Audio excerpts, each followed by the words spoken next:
Ini atas pemaparannya. Berikutnya saya akan menjelaskan bagian marketing environments untuk bagian political, social, dan cultural environments. Nah, keputusan marketing sangat dipengaruhi oleh political environment yang terdiri dari laws, government agencies, dan pressure groups. Untuk legislation regulating business, meskipun pasar bebas seharusnya memiliki regulasi yang minimum, regulasi tetap dibutuhkan untuk mendorong kompetisi dan pasar yang adil. Oleh karena itu, pemerintah membentuk regulasi untuk perdagangan dengan batasan-batasan tertentu demi kesejahteraan masyarakat. Beberapa negara mempunyai regulasi untuk mengatasi permasalahan terkait kompetisi, fair trade, perlindungan lingkungan, keamanan produk, kejujuran dalam iklan, privasi konsumen, packaging, dan labeling, serta penetapan harga dan lain sebagainya. Beberapa regulasi tersebut bervariasi di setiap level, baik itu level nasional, provinsi, kota, dan level lainnya, yang mana regulasi-regulasi tersebut sering overlap. Kemudian regulasi tersebut juga sering berubah-ubah setiap waktunya. Oleh karena itu, marketer harus keep up dengan regulasi yang demikian. Regulasi tersebut juga ditujukan untuk beberapa hal. Yang pertama, melindungi perusahaan dengan satu sama lain. Nah, para eksekutif bisnis biasanya menyukai persaingan yang kemudian menimbulkan persaingan yang tidak sehat. Oleh karena itu, regulasi dibentuk untuk menetralkan kembali persaingan ini. Di Indonesia sendiri terdapat Undang-Undang Nomor 5 Tahun 1999 tentang monopoli dan persaingan usaha tidak sehat. Yang kedua, melindungi konsumen dari praktik bisnis yang tidak diinginkan. Perusahaan yang tidak tunduk regulasi akan membuat produk yang tidak bagus atau berbahaya, menyalahkan privasi konsumen, menyesatkan konsumen melalui iklan, pengemasan, dan harga. Nah, di Indonesia terdapat Undang-Undang Nomor 19 Tahun 2016 tentang informasi dan transaksi elektronik untuk menjaga privasi konsumen. Terdapat juga Badan POM untuk meneliti apakah ingredients dari produk-produk itu aman digunakan atau tidak. Nah, dan yang ketiga, melindungi masyarakat dari perilaku bisnis yang tidak terkendali. Bisnis yang menguntungkan biasanya tidak selalu menciptakan kualitas hidup atau lingkungan yang baik. Regulasi muncul untuk memastikan bahwa perusahaan bertanggung jawab atas biaya sosial dari produksi atau produk mereka. Nah, di Indonesia terdapat Undang-Undang Nomor 32 Tahun 2009 tentang perlindungan dan pengelolaan lingkungan hidup. Di level internasional juga terdapat lembaga ISO untuk mengatur standarisasi dari produk-produk yang ada. Nah, kemudian para pebisnis harus memperhatikan regulasi terupdated di setiap level, baik internasional, nasional, provinsi, dan lain-lain saat mendevelop planning dan marketing mereka. Nah, untuk social environment, kenapa social environment ini berpengaruh di marketing? Karena peraturan tertulis tidak dapat mencakup semua potensi penyalahgunaan marketing. Di luar regulasi tertulis, bisnis juga diatur oleh kode sosial dan kode etik. Nah, ada dua tipe perusahaan yang menjalankan social responsible actions. Yang pertama, socially responsible behavior. Perusahaan yang memiliki tanggung jawab sosial akan mendorong manajernya untuk melakukan hal-hal baik yang tidak disebutkan secara tertulis oleh regulasi. Hal ini dilakukan untuk melindungi kepentingan jangka panjang para konsumen dan lingkungan. Banyak perusahaan saat ini yang mengembangkan kebijakan dan respon yang kompleks masalah tanggung jawab sosial. Saat pemasaran online sedang happening melalui media sosial, hal ini menimbulkan masalah etika baru, seperti privasi konsumen. Meskipun data digital konsumen digunakan untuk menganalisis behavior konsumen, bisa saja perusahaan menggunakan data tersebut untuk hal-hal yang tidak diinginkan konsumen. Nah, yang kedua, cost-related marketing. Untuk menjalankan tanggung jawab sosial dan membangun image positif, perusahaan saat ini banyak mengaitkan diri mereka dengan tujuan yang bermanfaat bagi banyak pihak. Contohnya, sepatu Kompas. Beli satu sepatu dapat berdonasi Rp5.000 untuk donasi masyarakat yang terkena dampak COVID-19. Nah, konsep bisnis ini disebut dengan caring capitalism. Untuk membuat dunia seakan-akan menjadi tempat yang lebih baik. Bentuk pemasaran ini bisa menjadi bentuk utama dari pemberian perusahaan. Hal ini memungkinkan perusahaan dapat bekerja dengan baik sambil berbuat baik dengan menautkan tujuan amal dari perusahaan. Selain mengagumkan secara sosial, program seperti ini juga masuk akal secara ekonomi, baik untuk perusahaan maupun konsumen. Perusahaan dan konsumen dapat melakukan kebaikan sambil tetap menguntungkan. Bahkan ada perusahaan yang penjualannya meningkat dengan melakukan strategi marketing ini. Akan tetapi, strategi pemasaran ini terkadang dapat menimbulkan kontroversi. Strategi ini dapat dianggap menjadi strategi untuk menjual daripada memberi. Namun, jika ditangani dengan baik, strategi pemasaran ini dapat menguntungkan dengan baik. Berikut juga pihak-pihak yang diuntungkan dari pemberian amalnya. Nah, kemudian ada cultural environments yang terdiri dari institusi atau hal-hal lain yang mempengaruhi nilai-nilai, persepsi, pilihan, dan perilaku masyarakat. Karakteristik budaya dapat mempengaruhi marketing decision making. Nah, ada dua nih karakteristik budaya. Yang pertama, the persistence of cultural values. Setiap kelompok masyarakat memegang banyak kepercayaan dan nilai tertentu. Keyakinan dan core value yang diturunkan dari orang tua sangat sulit diubah, apalagi jika diperkuat oleh sekolah, pekerjaan, lembaga keagamaan, dan pemerintah. Keyakinan ini membentuk sikap dan perilaku yang spesifik yang ditemukan dalam kehidupan sehari-hari, sedangkan keyakinan dan nilai sekunder lebih terbuka untuk berubah. Misalnya, orang Indonesia core value-nya menikah dan punya banyak anak, sedangkan secondary value-nya punya anak sedikit. Nah, keluarga berencana atau KB hadir untuk mendorong warga Indonesia untuk mempunyai 2 anak, dan itu lebih baik dengan berbagai tujuan yang disampaikannya. Nah, yang kedua ada shifts in secondary cultural values. Meskipun core value kuat, perubahan budaya tetap terjadi. Misalnya, fashion style anak muda yang dipengaruhi oleh grup musik populer atau tokoh film.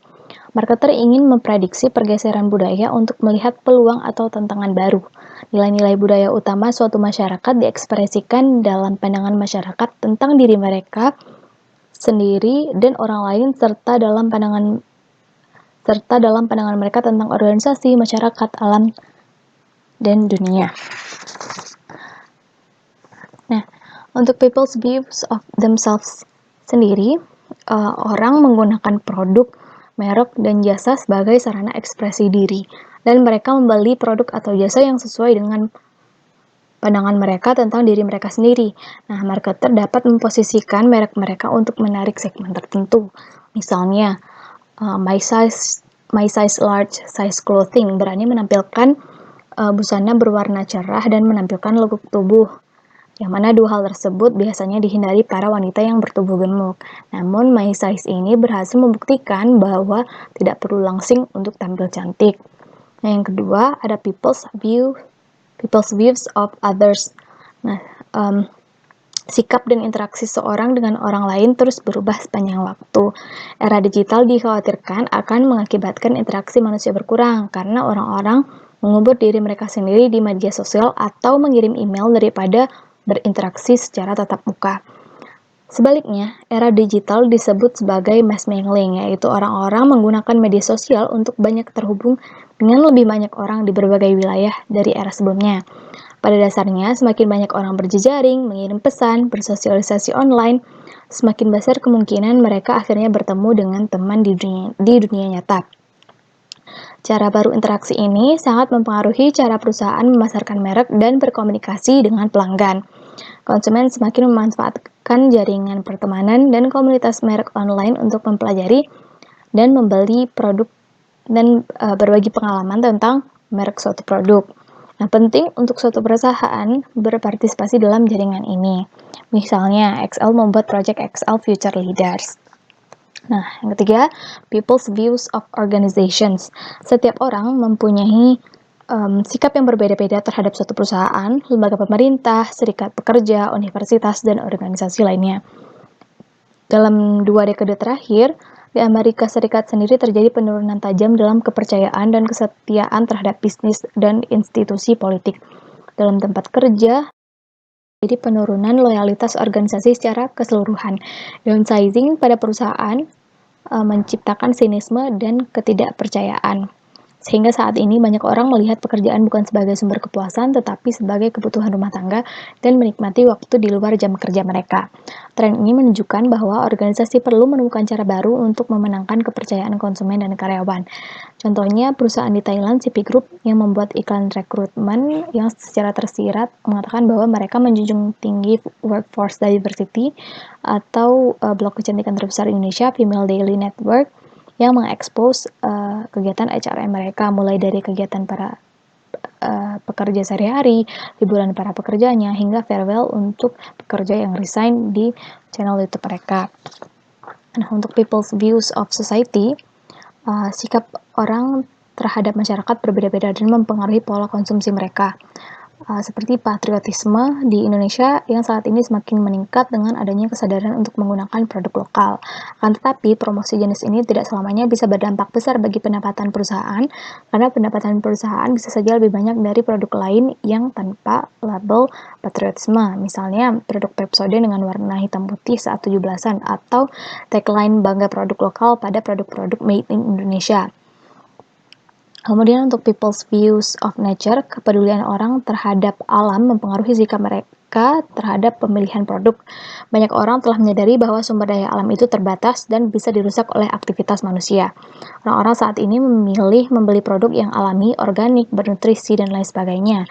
Contohnya produk Love Beauty and Planet yang menggunakan bahan alami, menggunakan plastik daur ulang, tanpa merusak bumi, no paraben, no silicones, produk ramah lingkungan, vegan, dan cruelty free. Dan yang terakhir, people's views of universe. Orang-orang memiliki keyakinan tentang asal-usul alam semesta, atau disebut dengan agama atau spiritualitas, dapat mempengaruhi konsumen dalam segala hal, termasuk produk dan jasa yang mereka beli. Misalnya, masyarakat muslim prefer menggunakan produk halal seperti Wardah Sapi atau produk keuangan syariah lainnya. Nah, bagaimana perusahaan-perusahaan merespon marketing environment yang seperti tadi? Ada 3 tipe perusahaan. Yang pertama, those who make things happen. Banyak perusahaan memandang lingkungan pemasaran sebagai elemen yang tidak dapat dikendalikan. Mereka harus bereaksi dan beradaptasi. Daripada mengasumsikan bahwa desain strategi dibatasi oleh lingkungan saat ini, perusahaan-perusahaan ini mengembangkan strategi untuk mengubah lingkungan, membentuk industri baru dan strukturnya. Misalnya Google. Nah, perusahaan secara proaktif mengambil tindakan agresif untuk mempengaruhi publik dan lingkungan marketing. Perusahaan semacam itu mempekerjakan pelobi untuk mempengaruhi undang-undang yang mempengaruhi industri mereka, atau acara di media untuk mendapatkan liputan pers yang menguntungkan. Mereka turun ke media sosial dan menjalankan blog untuk membentuk opini publik. Mereka mengajukan tuntutan hukum dan mengajukan keluhan kepada regulator untuk menjaga agar pesaing tetap sejalan, atau membentuk kontrak agar lebih bisa mengontrol saluran distribusi mereka. Dengan mengambil tindakan, perusahaan dapat mengatasi kondisi lingkungan yang tak terduga. Contohnya, buku yang diterbitkan oleh Khairul Tanjung. Kalau kita belajar di organizational behavior, tulisan para CEO biasanya bukan hanya untuk menceritakan experience mereka, tapi juga untuk meng-create story tentang future market, sehingga orang-orang terbawa dan percaya dengan tulisan-tulisannya.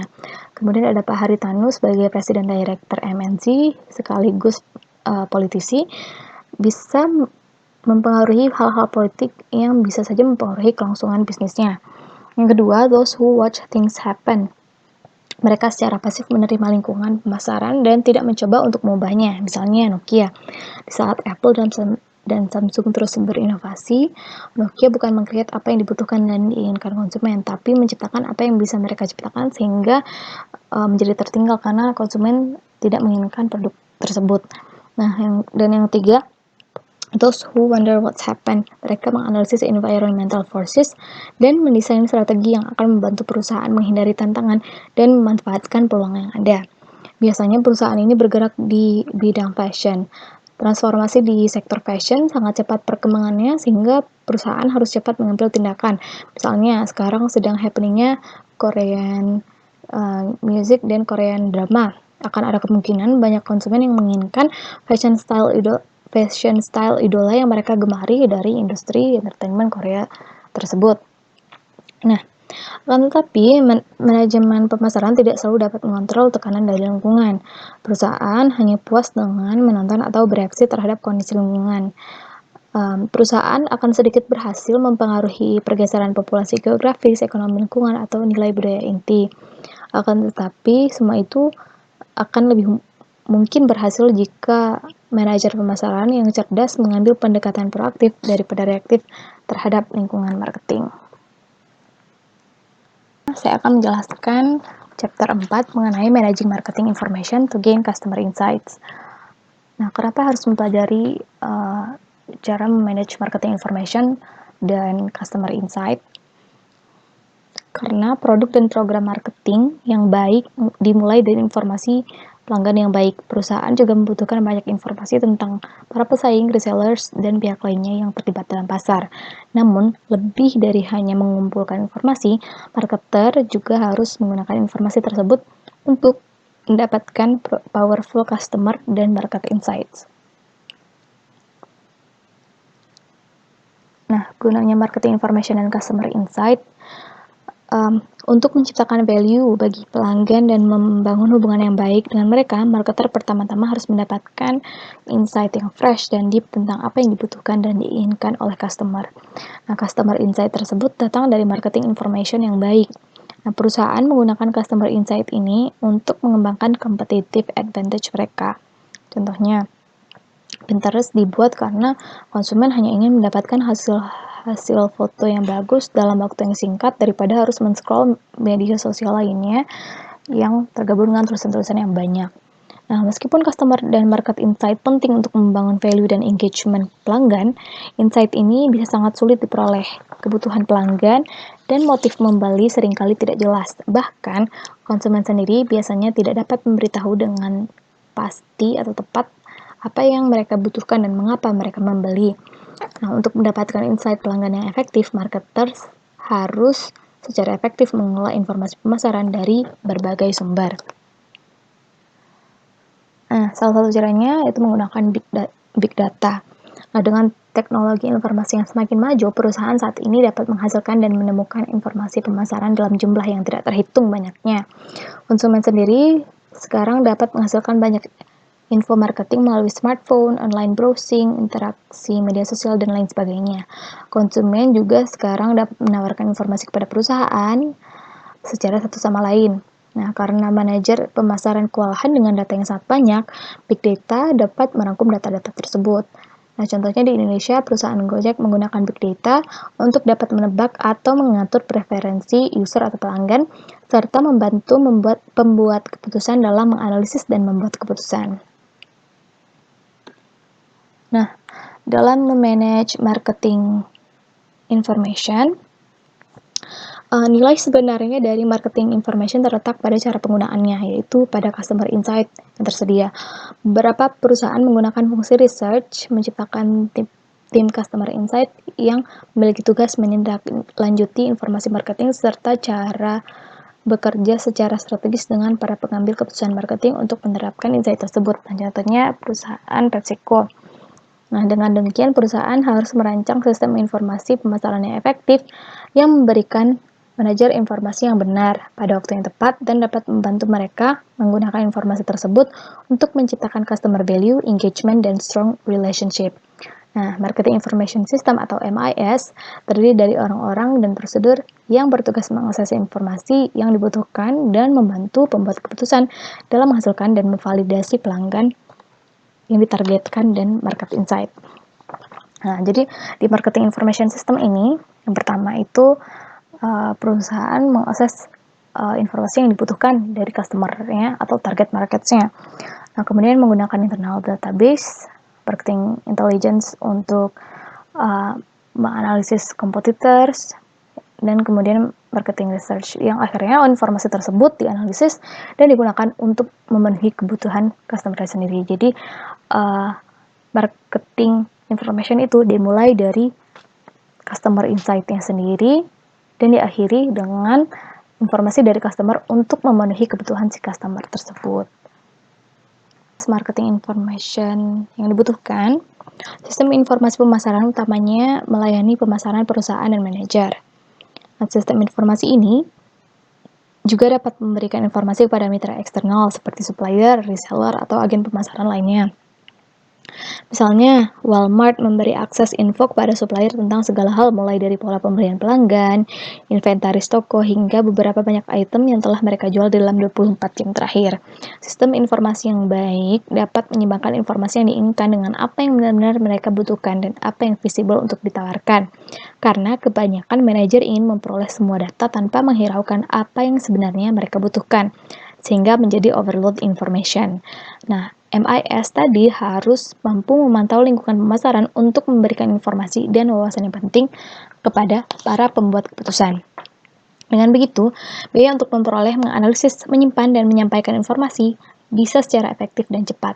Perusahaan harus bisa menentukan apakah nilai insight yang didapatkan dari informasi tambahan sepadan dengan biaya yang dikeluarkan untuk menyediakannya, meskipun seringkali baik nilai atau biayanya sulit untuk dinilai. Nah, dalam mendevelop marketing information, dibutuhkan internal database, marketing intelligence, dan marketing research. Untuk internal database, banyak perusahaan membangun internal database yang ekstensif. Informasi tentang konsumen dan pasar diperoleh dari sumber data yang terdapat dalam jaringan perusahaan. Bagian pemasaran melengkapi informasi tentang karakteristik pelanggan, transaksi penjualan dalam toko dan online, serta kunjungan pada situs media sosial. Departemen Customer Service menyimpan catatan kepuasan pelanggan atau masalah pelayanan. Kemudian Departemen Akuntansi memberikan catatan rinci tentang penjualan, biaya, dan arus kas. Kemudian Departemen Operasi melaporkan produksi, pengiriman, dan persediaan. Kemudian Departemen Penjualan melaporkan reaksi pengecer dan aktivitas pesaing, saluran pemasaran mitra, dan memberikan data tentang transaksi penjualan. Nah, memanfaatkan informasi-informasi tadi dapat memberikan customer insight yang kuat dan competitive advantage dari perusahaan.